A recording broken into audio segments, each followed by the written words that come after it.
This morning, I have with me Jenelle Esparza. She is the head of education at the McNay Art Museum in San Antonio. She's also the co-founder and owner of Presa House Gallery, which is a contemporary art gallery in San Antonio. And she's also a installation, fiber, and conceptual independent artist. Thank you for being with us here today, and we're excited to kind of talk about your artist journey, why you are where you are kind of today, and kind of some unique things that got you there. Would you tell us a little bit about your introduction into art and being an artist? Did you always know that you were going to be an artist or wanted to be, or is that something that came later in life? Sure. Well, first of all, thank you for inviting me. I appreciate the invitation and the documentation of everything for the show at K Space. Glad to be here. In terms of, I guess, my introduction to art really started when I was a kid because I think I was always really artistic as a kid. And I actually have my niece here in the studio with me who's 10 years old, and she's reminds me a lot of myself. She's, like, coloring and stuff on some construction paper. She's rolling her eyes because I'm talking about her, but but she reminds me a lot of myself because we she could sit there for hours and just draw and be content with that, and I was the same way when I was her age, but also my father is an artist. He used to take our photographs with, like, a 35 millimeter camera as a family. He would photograph me and my brothers from when we were infants and babies and when we were probably up to the age of 5, and then he would get the prints developed and enlarged, and he would draw them. So he likes to draw with graphite, kind of very traditional.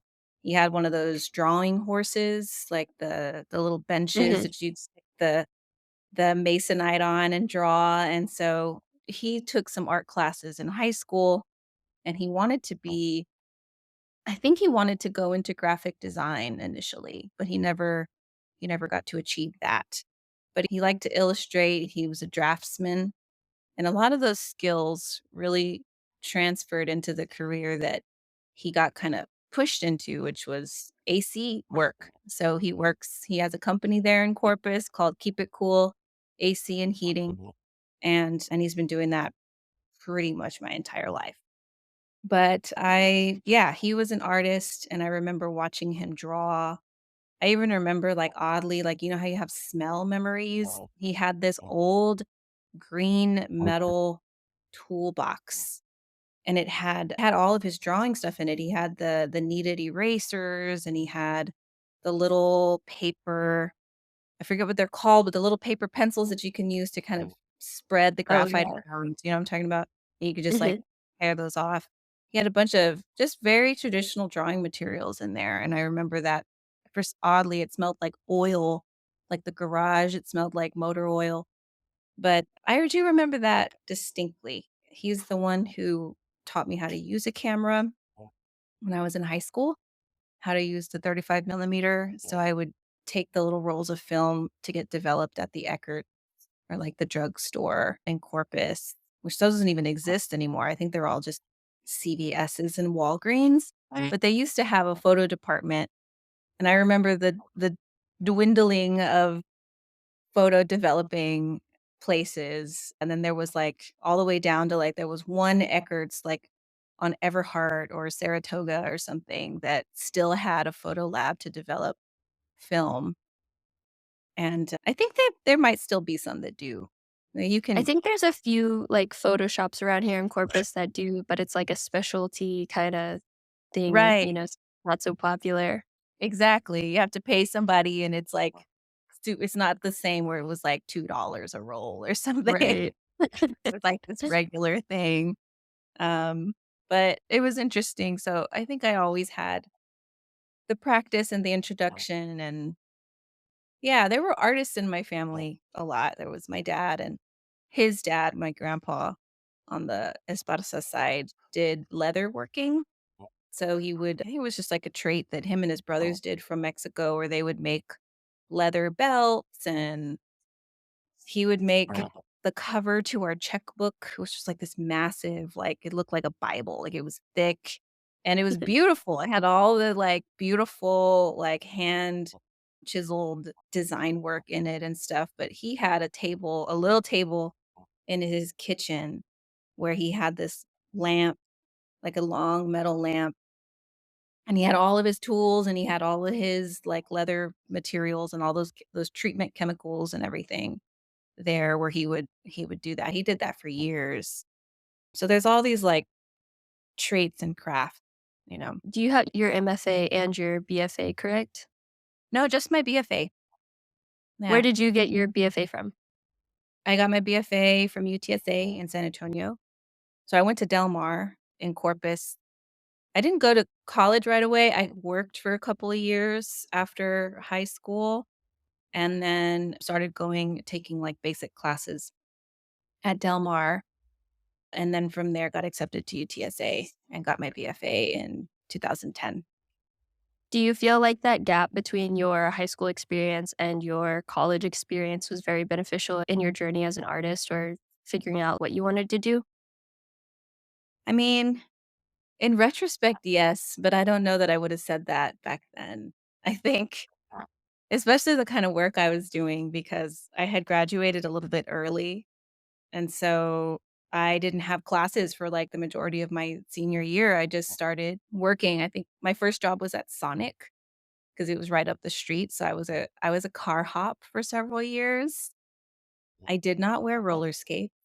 I was not coordinated to do that, but one of my coworkers did, and she was really good at it. Then I worked at Whataburger. I would work at Sonic during the day, and then I would work the graveyard shift at Whataburger, which is interesting. And then eventually I started working at a restaurant called Imperial Cafe. It doesn't exist anymore. They closed down a couple of years ago. It's like a sushi Thai restaurant. But I started working there as like a to-go order taker part-time. And then they needed someone to work in the kitchen, and I had never, like, cooked ever. I mean, fast food was my basic experience and, like, mac and cheese and, tacos. So it wasn't like I was, like, experienced at all, but I showed an interest. I was, like, vastly interested, which now that I know more about that industry, which is absolutely crazy. Nobody wants to work in the kitchen. It's really hot. Everybody's kinda mean and pissed off, and it's a really harsh environment, and I was so interested in cooking. I really wanted, like, legitimately wanted to learn what that was like. And so the owner was like, "Okay, we'll start you on Monday," kinda thing, and she just kind of taught me all the little ropes, and you start off, you wash some dishes, and then you work your way up to the fry station, which is really ugh, I hate the fry station, and then you just on the line, you just move your way up on different positions as a line cook, and then eventually I was lead cook on the not the flat grill, but the stove station, so I was making all the main dishes and was kind of lead cook and kitchen manager for a little while, and so I look back on that. I don't know if it was necessarily beneficial, but it definitely taught me a incredibly strong work ethic, which I think I've always kind of had in myself from both sides of my family, from field labor to, like, hard labor, blue collar stuff, even though it was really hard work. I think I was working 80 hours a week, like, before I was 21 years old, and I lived there, you know? I worked at Houdat for a couple of years too. I think they're still around. I love Yes, that place. That place is delicious. and very yummy. Yeah, and that family is so nice. They're also are super hardworking. It's a family-owned business, so big props to Houdat. But yeah, I think I enjoyed it. I mean, I worked with people from all over the world. I worked with ex-cons. I worked with just, like, your average everyday person. Everybody was so interesting. I remember working at this Chinese buffet while I actually was when I was started going to Del Mar, I was still taking part-time jobs to just, like, survive and get rent done and stuff. And I worked at this Chinese buffet that was I think it was, like, at Weber and SPID or something like that. It was a shopping center there, and that place was really cool. I really did work with, like, people from China, people from Indonesia, Guatemala, and Mexico. There was some folks from some Arab countries, and they would I don't know, I guess for someone who had never left her hometown at the time, it was really interesting to be around all these different cultures and languages, and we would have parties, and we'd go to someone's apartment and, like, hang out and cook food, and I learned about different food there, and of course, I learned about different cultural foods when I worked in the Thai and Vietnamese restaurants. It just taught me how to cook, and I still love Asian food and Thai food and Vietnamese food and Japanese food. I love all of that different Asian food. It's my favorite. And when I'm super stressed out, I just wanna cook, like, a super complicated thing. Like, I wanna go and make, like, wontons and dumplings and egg rolls and just make, like, 100 of them and stick them in the freezer, and then I wanna eat them. And I don't do it very often because I just don't have a lot of time, but oddly enough, I cook when I'm not stressed, when I'm happy, I cook when I'm super stressed, and I think it just comes from that time in my life where I was doing that full time. Right. And, like, cooking is kind of a it's a creative outlet, kinda like baking is, it's just, like, a different kind of creative outlet, one that you can eat. Exactly, exactly. It's rewarding. Yes. So, what made you decide to go get your BFA versus just being an independent artist on your own? Was it, like, this need for either, like, studio space or just, like, I guess, professional guidance from professors or staff, or what was that? You know, I don't know exactly. I think it was more like just continuing the journey that I had started at Del Mar. So, Del Mar kinda opened up my whole world because, again, I had just been, a little aimless. And after high school, after cooking all those years and then just kinda realizing, like, I'm not gonna do this forever. I'm not gonna work 80 hours, 40 to 80 hours, 90 hours sometimes a week for the rest of my life. Definitely not gonna do that. And I had a boyfriend at the time whose mother was like, "Okay, this is enough." He also worked in those kitchens with me. And she was like, "This is enough." She was telling him, like, he needs to go to college, and she's gonna, help him do that. And then she told me, like, "You also need to go," like and I was like, "I don't really know what I wanna do, I don't know." She was like, "Both of y'all need to do this at the same time. There can't be, like, one person still doing the same thing and you know, changing." So, she slowly encouraged me and paid for me to go to college to get an associate's degree. So, I was an undecided major for a while. And she lived in San Antonio, by the way. We lived in Corpus, and she lived in San Antonio. And so I was an undecided major, started taking art classes, and, like, immediately was like, "Oh, this is what I wanna do, this is what I enjoy." And then the counselor was like, "Oh, well, you can get an arts degree, you can study art and just continue." And I had no idea that I could do that. I really didn't. I didn't know that you could go and study art and have it I didn't know what I wanted to do. I didn't know what field I wanted to be in or anything, but it was a very, like, aha moment. So, I started taking all the art classes. All of my professors were like Gerald and Flowers and Ms. Flowers. They were brother, sister for professors, and I can't remember Ms. Flowers' name. I think we just called her Ms. Flowers. I don't remember her first name, but she was the photography instructor, and she had a beautiful, pristine darkroom.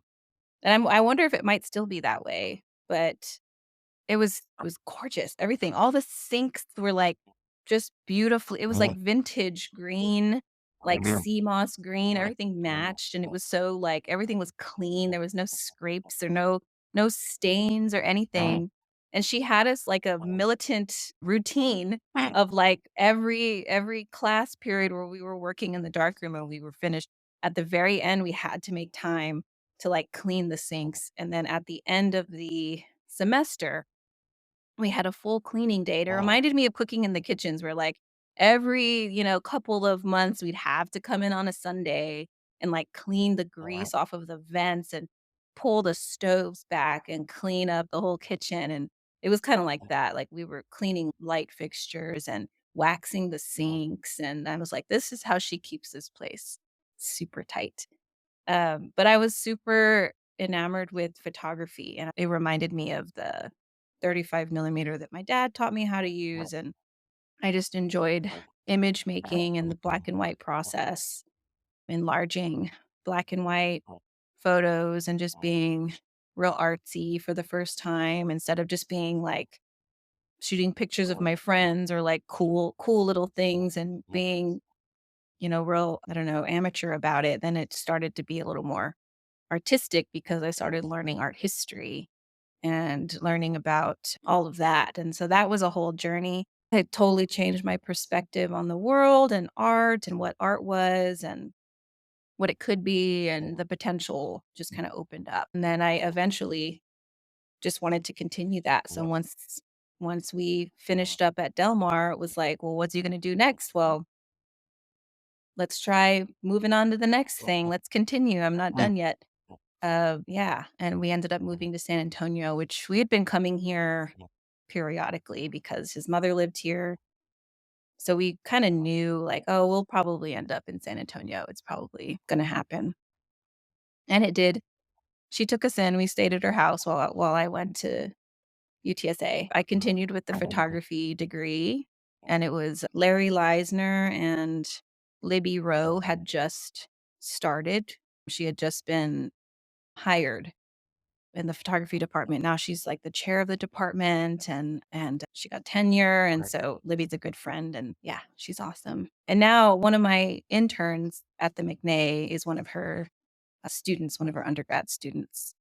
So that's awesome. Right. No, it all comes full circle in the art world sometimes. The community's pretty small, It or is. like it is. Yeah, for sure. So how did you get into fiber art from photography? Well, that took a long time. The whole time that I was at UTSA, it was photography.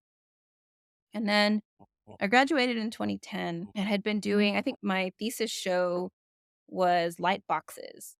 And even while I was getting my degree, I had always been really interested in alternative processes. So not just the straight photo or the framed photograph or like I wasn't really a purist, so to say, in terms of just like a pure photograph. I always wanted to do something different with it. And I didn't know why. It was just experimenting with cyanotypes and gum arabic and photo transfers on fabric, and I was printing things out and drawing and writing text over things and enlarging things, making playing with scale and how photos can fill a room and all that kind of stuff. And my thesis project was using a scanner as a photograph, which Libby was a real heavy hand in why I did that. 'Cause she was like, I was scanning objects on a scanner bed and kind of moving, and I was printing photos and rescanning them on the scanner bed and moving it around to distort the photo. And Libby was like, you should put the scanner directly on your body and see what happens. And I was like, oh, that's so great. Like she was really encouraging me to just like do something different. And so I started these little photo series with a scanner bed, and then eventually turned some of those into these cool little light boxes, which was like, all right, now we have to build a box. And I figured out the little lighting situation in the back of them. I remade them to be a little bit smaller with a more shallow profile, so they weren't these big clunky things.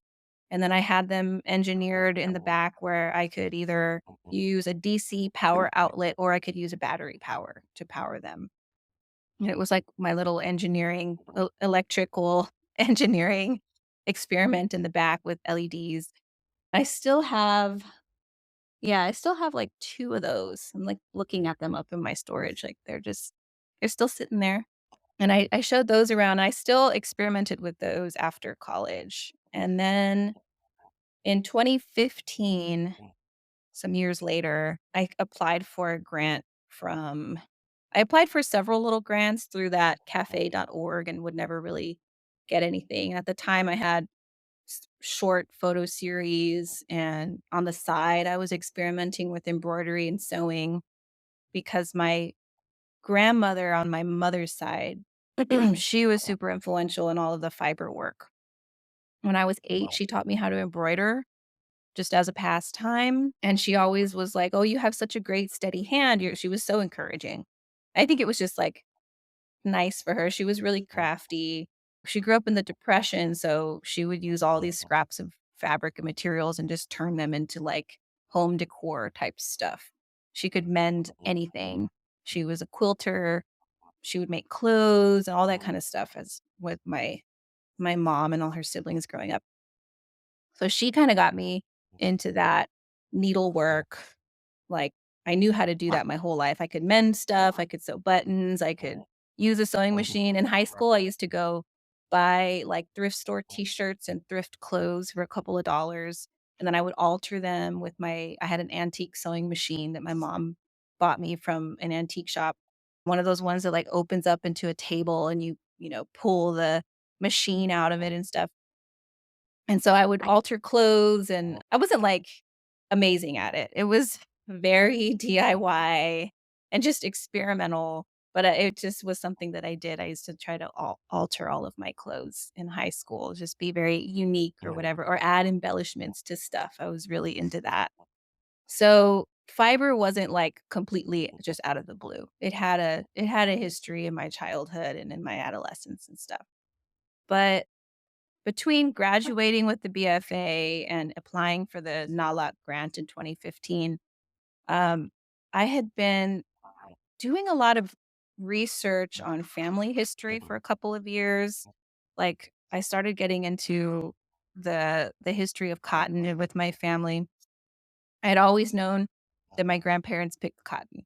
It was something that my grandmother and my mother were really adamant about teaching us and making sure that we were aware of that with our history, but not necessarily knowing why it was so important, but just as long as we knew that that's how they lived. She would tell stories of growing up in one-room shacks with dirt floors, and I look back at, like, Russell Lee photographs of Corpus Christi in South Texas and the border regions, and it's like, this is what my grandma was describing, and to see it in black and white there was really interesting.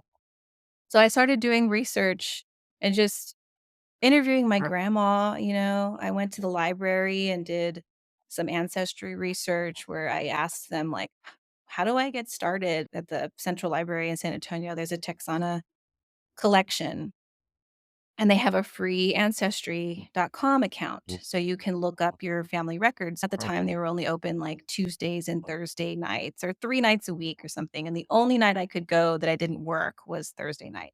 So I would go, and they were open till, like, 8 o'clock or something.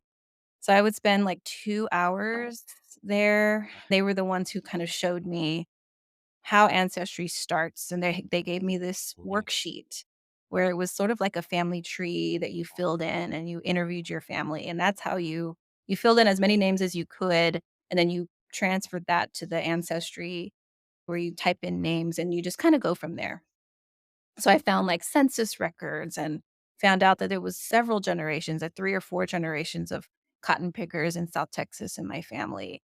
Death records, didn't know my maternal grandfather had a sister who died of influenza when she was 18, and just, like, really learning all of these stories that I knew a little bit about them, but this was, like, concrete evidence of, like, filling in the gaps of some of these stories in my family, and then realizing how it was the cotton plant, and you learn about cotton in the United States, you learn about slavery in the antebellum South, but I had no idea the significance of cotton in Texas, and so I was asking people like Antonia Castañeda, who's a really incredible Chicana scholar who grew up in Crystal City, Texas, picking cotton with her family in the field and grew out of that to be just incredibly intelligent. She kind of put Chicana studies at the forefront and before anybody really had.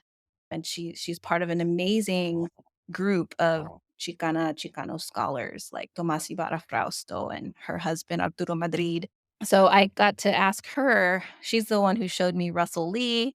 She's the one who kind of gave me some more insight into that history over time, and so all the pieces were just kind of like it was just a whole other world again, and I felt like it was important to learn about this and to continue the story that my grandma had told me, and eventually just started kind of experimenting with the cotton plant. I was picking little pieces off the side of the road every time I go to my grandma's house or something, and not really knowing what I was gonna do with it, but, like, kinda dissecting the plant and separating the seed from the fiber, from the bowl, from the dirt and the stems and the leaves. And then while I'm researching all these different histories and these different narratives and Sorry, before that all cut out. So we were talking about your journey into fiber arts, how it's always been a part of your life, and it just kind of started slowly taking over your art practice as you kind of just went more back into your ancestry. yes, exactly, thank you. I started doing ancestry research mostly on my mother's side, on my maternal side, because I know that there were cotton pickers and farmers on my father's side as well, but not really as heavily. And I concentrated more on my mother's side and learned a lot more about that because we still live in South Texas, and I just wanted to know more about the region and the significance of the fiber here, and also just we spent so much time at my grandma's house in Fremont, Texas. We were there at least every weekend. We were there for every holiday. It was kind of like a respite for my mother to go and like a comfort for her to get away from it all. And so now it's kind of my respite. I don't get to go as often as I would like, but my mom and I talk about I'm like, "Mom, I will drive to Corpus, I'll pick you up, and we'll go straight to grandma's house and hang out with Tia Roxy and, like, just lay on the floor and watch TV and cook food and stuff." It's like our little getaway. I love it out there, and so I was so familiar with the drive and the vast cotton field after cotton field after I mean, just miles and miles and miles of fields and cotton. I was so familiar that all of these ancestry and all of the research and the things that I was learning about it and the connection to my family was like, it broadened the picture for me because I knew that my family picked cotton and the conditions that they lived in. But I don't think I was able to kind of connect it to the bigger, more national history of that or even the statewide significance because wasn't aware that that type of labor was going on in Texas either, or even connecting it to, you know, the politics of it or the broader history of the of cotton in the United States. And so I applied for a grant from the National Association of Latino Arts and Culture, or NALAC, which I encourage everybody to do. If you are a Latinx artist, they provide all kinds of grants every year all over the country for anything performance, poetry, and other literature. They do so much and they're wonderful and they've been around for so long. And so I encourage Latinx artists to look up NALAC and apply. So that was the first grant I had ever gotten ever. And it was my first time, my first kind of foray into this very historically based practice. And from that came this exhibition in 2016 at the Guadalupe Cultural Arts Center here in San Antonio.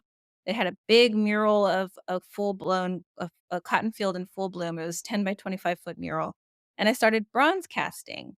And I had taken some classes here at the Southwest School of Art to learn how to bronze cast.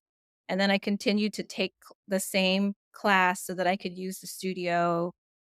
And I got out of like 4 classes, I think I got like 2 little handfuls of I was casting the cotton bowl in bronze.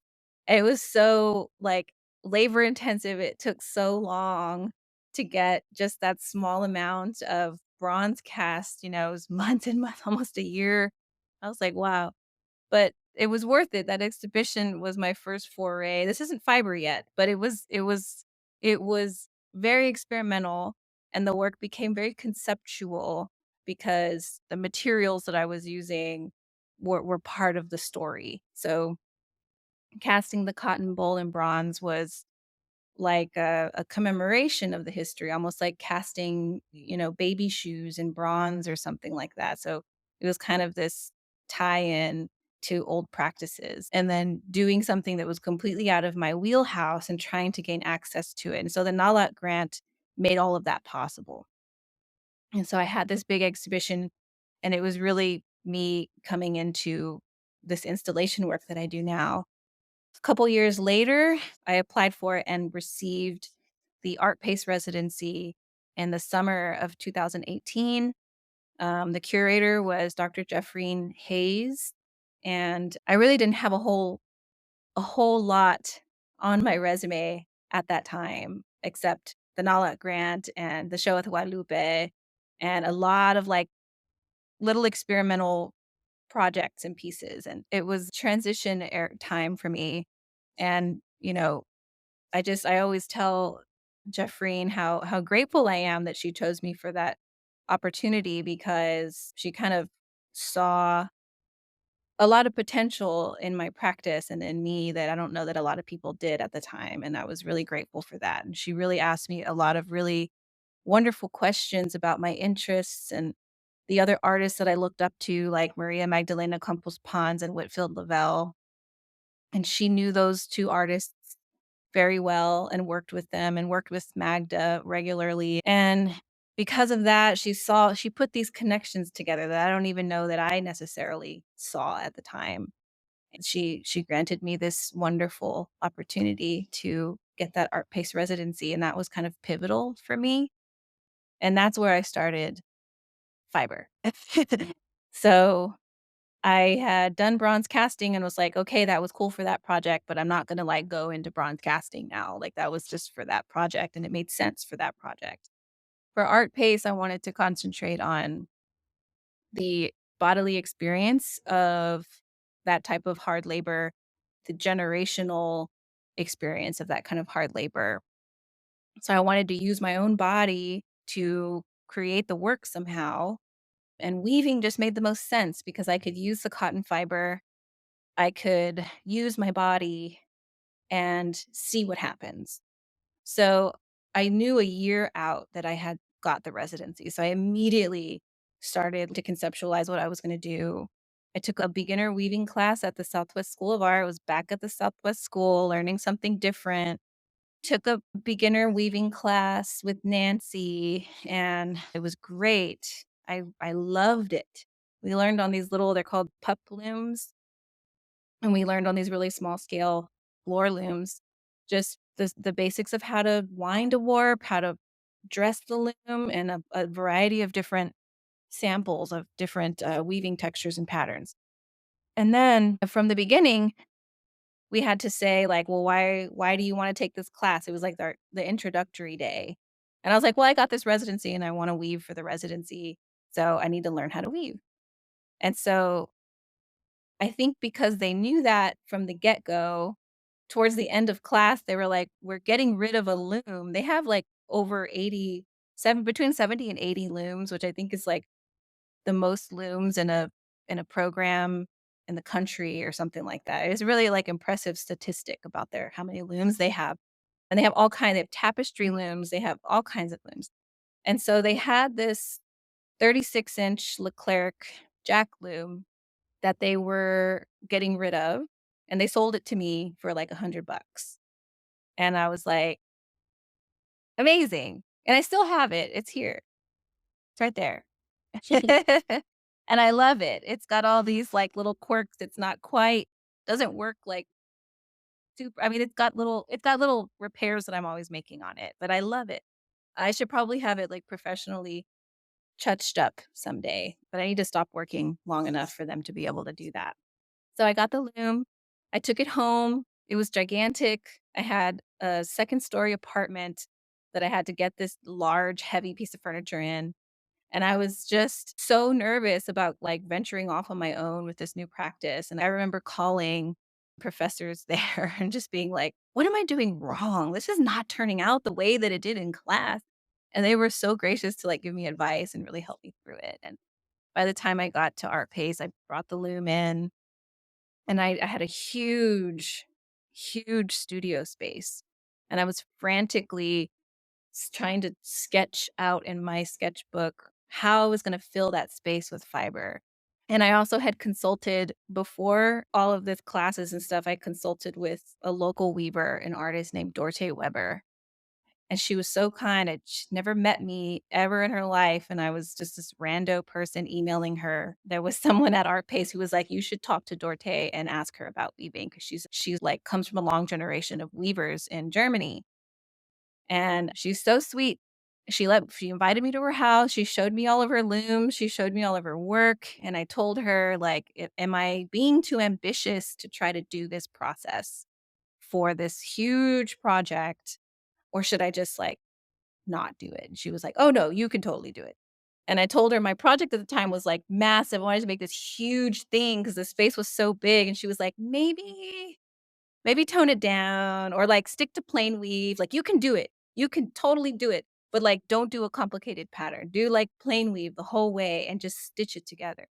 And I ended up shifting that process at when I was there in the studio space, but she was so encouraging, and she was like, "Yes, absolutely, you should absolutely be a weaver.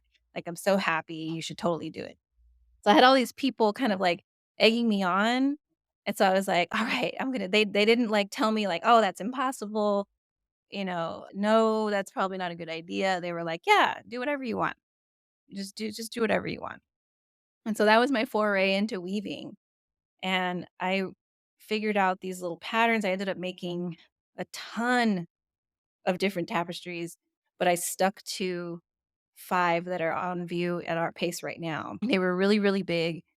They were really heavy, and I was, like, using this naturally colored brown cotton from fox fiber, and I was also using naturally colored white cotton from Stony Hill Fiber Arts. It's cotton that's grown in Texas, so it has its Texas roots, but it's, like, carded in Georgia and spun in North Carolina or something like that. So it has all these different Southern roots, but I like that it's grown in Texas. It is Texas cotton, it's organic, it's natural, it's not GMO'd or anything like that. So I continue to use that same yarn, and I was so drawn to the process. I didn't feel the same way about bronze casting or any other, process that I had done. It was weaving that I was, like, conceptualizing things in. It was something about the process of it and something about the fiber of it, and honestly, I'm still figuring out, like, what my what the pull is to weaving and fiber, and I'm still figuring that out. I continue to be really drawn to it, and I love it. It's ancient, it's something that I just sort of fell into, that my art practice kind of brought me to, and I'm just continuing to kind of work because it makes so much sense to me. I feel like the fiber and the finished cloth is so expressive, and it's tactile, and I really enjoy working with it very, very much. And so I continued there after art pace. I call myself interdisciplinary sometimes because I still do, I use found objects, a little bit of sculpture. In that show at Art Pace, I had glass. I had hired a glass blower to make these glass objects, and I couldn't do bronze casting because it was too fast of a turnaround for, like, the little delicate things, but I had copper plating. I did copper plated cotton spurs inside of the light boxes, which I have one of those on view at Art Pace. And then I also had some organic material. I had these huge pieces of driftwood that were just enormously heavy, and we pulled them straight out of Canyon Lake. We went and had a nice weekend with our friend Reagan Johns, who's a incredible craftsman and woodworker, and his folks have a place out in Canyon Lake, and we spent a weekend out there with the intention of hanging out and finding driftwood because he's like, "It's everywhere. It's all over the place out there. You can just pick it up and pull it out. It does nobody cares." So he had this funny, like, raft that was basically a wooden picnic table with huge plastic barrels on the edges of it to make it buoyant. And it was even, like, you could have uneven weight on either side and it would stay afloat, and it was just he's genius. He's such an incredible craftsperson. So we were hanging out on this thing, and there's one blurry picture of us floating around somewhere. I have to find it in my camera roll, but we pulled this huge piece of driftwood out of the lake and stuck it on top of this picnic table, and Rigo, my partner, my boyfriend Rigo, is, like, swimming in front of us and trying to get a we're trying to, like, row ourselves to the shore so that we could pull and I pulled 2 pieces of driftwood out of that lake, and we stuck it in the truck, and we dropped it off at the gallery, and I tried to, like, use brushes and a water hose to clean it up, and we ended up having to go to a car wash and use, like, the high-powered, high-pressure water to get all that gunk off of there. And then I took it to after it dried, I took it to, like, a paint store, like a place where they do staining and wood painting, painting wood and doors and decks and stuff in houses. And they treated it, and I hung it in the gallery, and it was supposed to represent everything in that with the weaving and the organic matter, the driftwood. I had them suspended, hanging vertically from the ceiling, and they kinda slowly, with the HVAC system, would turn and move, and I liked that suspension because it also kind of referenced just a lot of violence and they looked like dancers, like, they looked graceful, but they also were extremely haunting at the same time, and I was sketching, like, contour line drawings from the driftwood at the time at Art Pace, and then I was transferring those shapes and lines into either weaving patterns or threading patterns for the loom, and then I was drafting my own patterns there and then coming up with different petaling orders to make the patterns that are in those tapestries, so they're all different.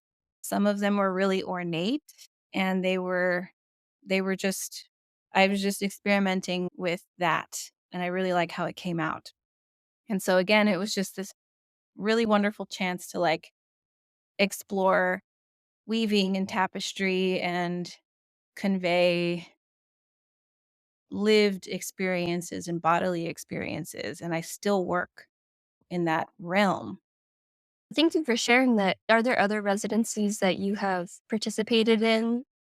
Well, I've only had one other residency since then, and it was just in 2023. I did Fountainhead in Miami, where I lived in Miami for a month, and that was also a really great experience. Very, very different from Art Pace. There's no expectation to have an exhibition at the end of the residency or anything like that, not like Art Pace where you're, like, on a deadline and it's a really big, ambitious project that you're doing. I've always had a day job, and I worked at the McNay.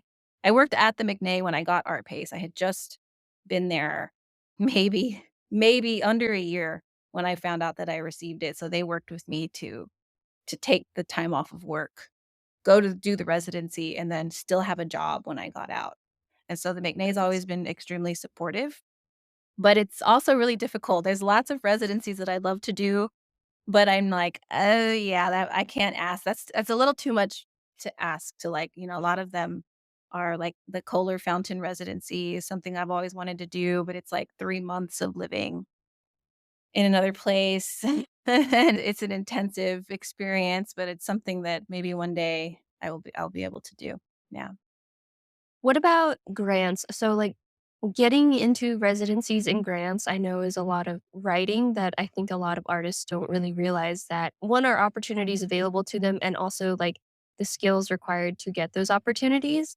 Have you always been a good writer or did you need a lot of assistance when trying to aspire to get those opportunities? Like, and I know a lot of artists or even young artists who are like, well, I'm not a good writer, so I shouldn't even go for those opportunities. That's too much work, right? Like, I should just make art. What made you, I guess, think that you're like, "I'm gonna write this and get this"? Well, I mean, well, first of all, no. I am not a good writer, and it's definitely a part of the art practice that I think it's a skill, it's a muscle that you have to develop, and I think it's really important to do that, especially if you wanna go and be an independent artist, because anyone who's an independent artist spends a lot of their time not just working in the studio, but honing in on writing about their practice and speaking about their practice because they're applying for things constantly. They're applying to residencies and they're applying for grants and they're getting asked to speak at different places to about their practice, which usually ties into an exhibition. If you're having an exhibition somewhere, they might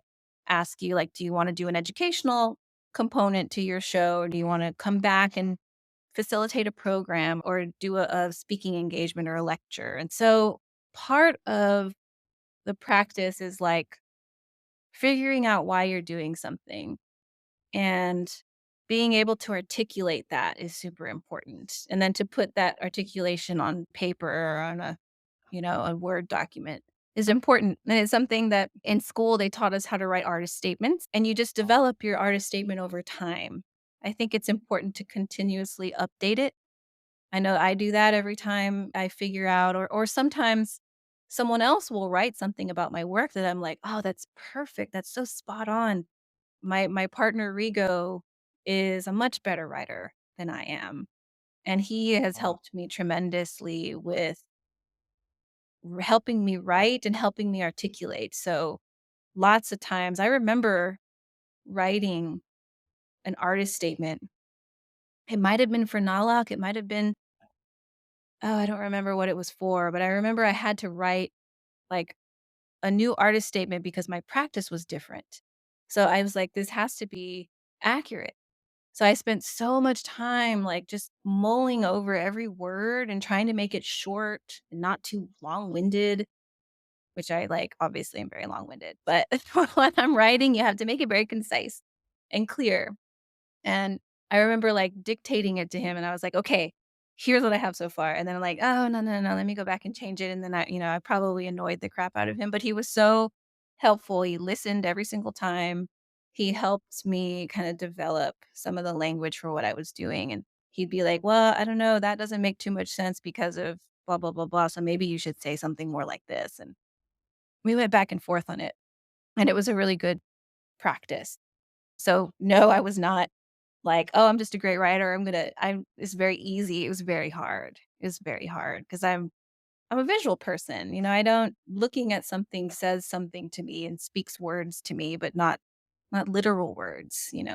So it's tough, but there are resources out there, and I think jotting your all of your thoughts down, no matter how nonsensical they are, and then just kind of starting to pare that down and circle out the chunks that are, "This is what I'm talking about," and then expanding on that and being able to explain yourself clearly is important, and it's something that takes a while. Well, at least for me, it took a long time to develop, and I'm still not I still struggle with it, and I don't think I'll ever not struggle with that part of it. So I want to ask you about your current position at the McNay. You've been at the McNay, but now you have a new title. You're the head of education.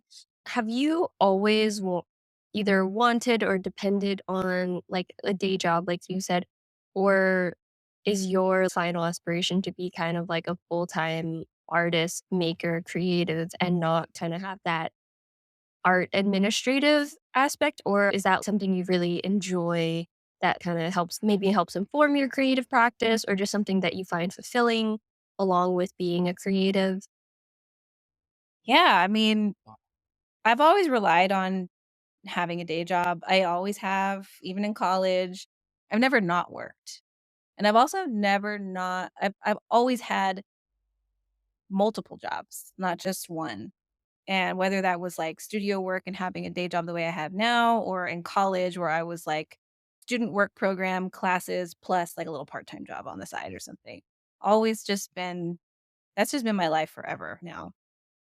And so it is a struggle and a balance. And I think that I definitely would like to pursue like a full-time art career. And I think that was a goal for a very long time, was like, I'm gonna venture off one day and possibly just, say, thank you very much. I'm gonna, leave the day job and just move on into that world.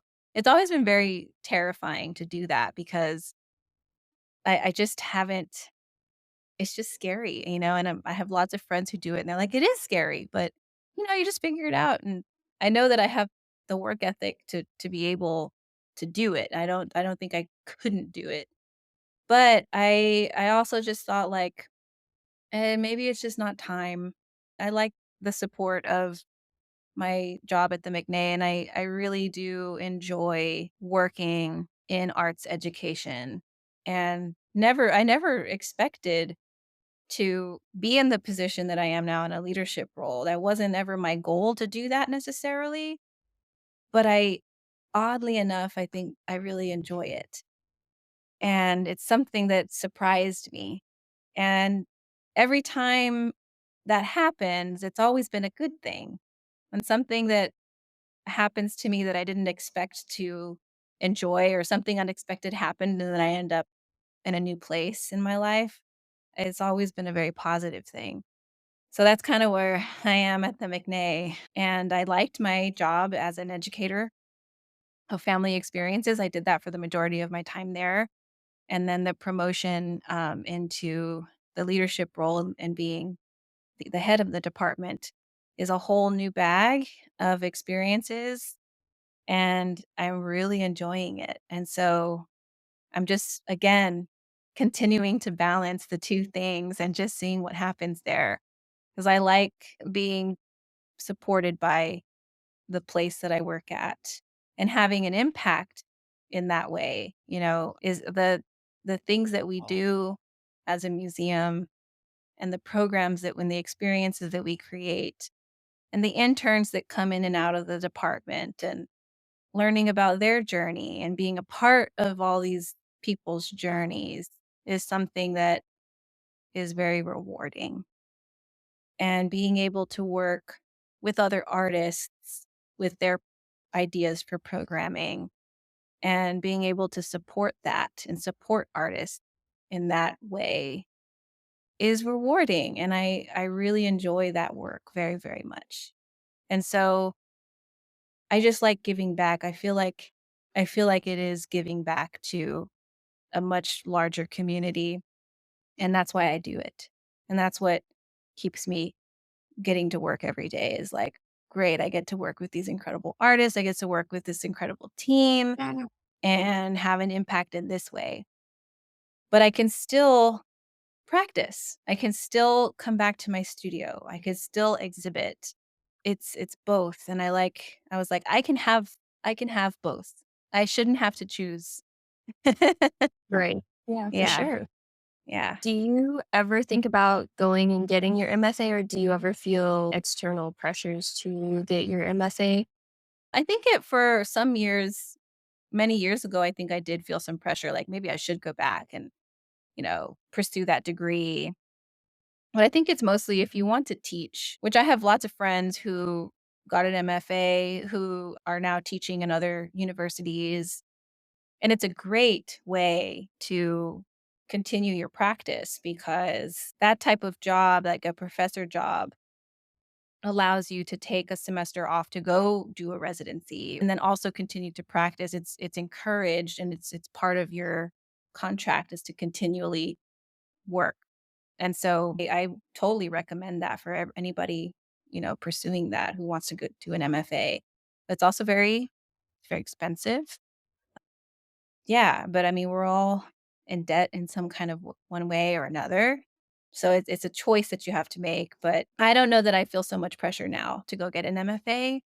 Yeah, every year that goes by, I think I had looked into MFA programs for years, and every time I did, I would get some exhibition or a grant or some project, and I was like, "Oh, I just kept putting it off essentially." And I don't regret not getting it, but I'm also kind of like at this point, should I? Everybody's life takes them in a different direction, and you feel a pull in different in this way or that way, and it's going to be different for everybody. Right. And it sounds like the experience that you got from your residencies in Miami and at Art Space are kind of like experiences that pushed and pulled your art practice in a similar way that an MFA program might have, and I think it's just maybe something that you don't have to go get an MFA to have that push in your art practice. Like there's other opportunities out there that can kind of give you that push or spark that are a little bit maybe more accessible, because you have to move for sure. Yeah, that's the thing too is having to move, and it was like, I mean, that's usually what happens, and some it's a great thing to move and live in other places. I think that's, like, a great experience for anybody. It just wasn't my experience, so I don't think there's, like, a one-way path to anything. I think if you really want something, you just make it work with whatever you're given or whatever, whatever comes your way kinda thing. I don't know, I'm very free-spirited. I've never been a very linear path thinker, so I'm just like, "Wow, the wind is blowing this way today. I think I'll try this." I don't recommend that because I feel like that's a little dangerous, but you just make it work, and you have to have a strong work ethic. It's a lot of work to be in the arts. It really is. There's not an easy you have to you have to work, and to be an artist in general. All of my independent artist friends are just monsters in the studio. They put in so many hours. They put in so many hours of writing and applying. They're traveling all the time and picking up and moving around, and it's beautiful, It's really lovely to see them go. And so we all work really, really hard. And I feel like that's a requirement. It's Right. it's just part of the thing. And so we all work so hard and at what we do. And again, I think I like my practice. I have to have time for it, but I also give time to I like the supportive aspect. I like what Rigo does with Presa House is very supportive of other artists. And I think watching him and seeing the real life impact that he has with the gallery on all of these young emerging artists who are not so emerging anymore over the years and the 8 years that the gallery's been around. Like, it also made me see the importance of giving back and being supportive in some way. So I think that my work at the McNay does that, and supporting artists to facilitate programs, to come and do talks, artists, curators, helping them spread the word about what they do, bringing them to our community, bringing outside artists to our community in San Antonio to expose everybody to what they do is incredible, and I love it. So I just make the time for both. That's beautiful. Thank you for being with us here today. I think we have a lovely conversation with insights into your work, your world, your background, and it's very much appreciated. So thank you. That's very kind. Thank you so much, Nicole. I really appreciate the opportunity to be able to share all of it. Thank you. This podcast is a part of Case Based Contemporary's art education programming. Case Based Contemporary is a 501c3 nonprofit organization committed to presenting and promoting contemporary art. As a dynamic forum for creative exchange and experimentation, we strive to educate and raise awareness for innovative art in South Texas. To support this podcast, please be sure to like, share, and subscribe on your favorite streaming platform. You can follow us on Facebook and Instagram at Case Based Contemporary, or check out our education page on Instagram at Case Based Art Lab. For those interested in contributing or becoming a member of Case Based Contemporary, please visit our website at www.casebasedcontemporary.org.